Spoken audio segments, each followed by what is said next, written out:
Hi everyone, this is Rupan Kundu. I'm an internal medicine resident at the Clinical Clinic main campus. Today I'm going to be discussing about how to present an HNP. So for presentation, it's really hard for the international medical graduate who just joined here as an elective student or an observer, and it's really hard. So I'm going to give you some objective thing and a structured way to use it, like to ease the process. So first you have to think about the whole picture of the patient, and then whenever you get the whole picture, you can have this templated format. Then you can just present that to your attending. For example, a patient I just discussed about a guy who came in here who had cancer, who has cancer, came in on chemotherapy, came in here with diarrhea, might have some exposure history regarding the infectious cause of diarrhea. Okay, so how would you present this case?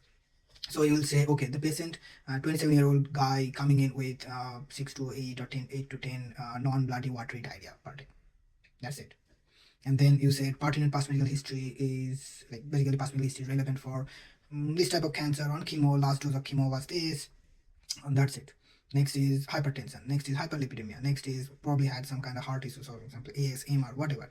And then that and then you will say, okay, what happened was like a week ago this guy started having diarrhea. Previously it was like 2 to 3 per day. Now it's been increased to 8 to 10 per day, and he said it's non-bloody. Sometimes he has abdominal pain associated with it, he doesn't have any tennis mass with it, and yeah, that's it for you. And then you say that's the reason why he got so, and then he went to some kind of department, they checked his blood pressure was super low. They gave some fluid, blood pressure went up a little bit, not much, and that's why he was like he presented to the emergency department. In the emergency department they like tested for CDIP, for other things like CBC, CMP. CBC came up as like in elevated white count, normal hemoglobin. CMP came up as like elevated creatinine from the baseline, and then they did an abdominal X-ray, couldn't find out anything. Then that's it for him, and they gave him some 2 liters of fluid. His blood pressure went up a little bit, like a soft BP kind of stuff. And then you said that's the reason he got admitted to the hospital with dehydration and diarrhea. Any pertinent prior admissions as an outpatient or any kind of visit.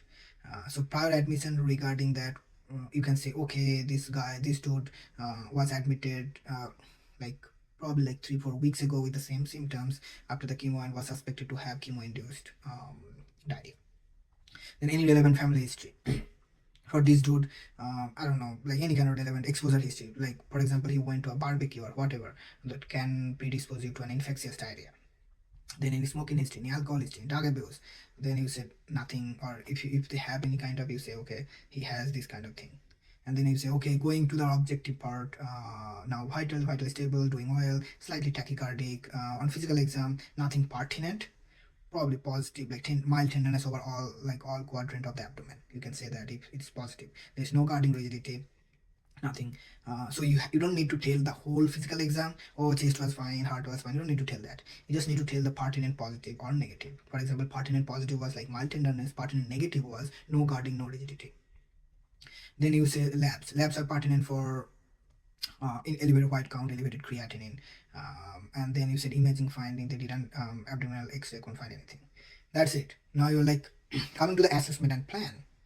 This 27-year-old dude with cancer on chemo had a exposure history to barbecue like 3 days ago or whatever, and now presenting here with diarrhea. So problem 1 is diarrhea. Non-bloody watery diarrhea 8 to 10 per day, differential including chemo-induced, most likely in the setting of chemo last week, and I also had an admission with the same symptoms like 3 weeks ago, and watery diarrhea, non-bloody diarrhea. Next option would be your infectious because he has a exposure history, his white count is elevated. You said, okay, that's the reason why he might have some infectious diarrhea. And next would be inflammatory. For example, this guy has a flare up or underlying IBS, or who knows.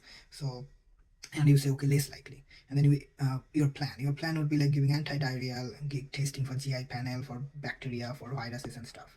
And then that's how you tell people. And we'll give IV fluid, and we'll give it for 24 hours to see if there is any improvement of diarrhea or any improvement of his like blood pressure, of his AKI.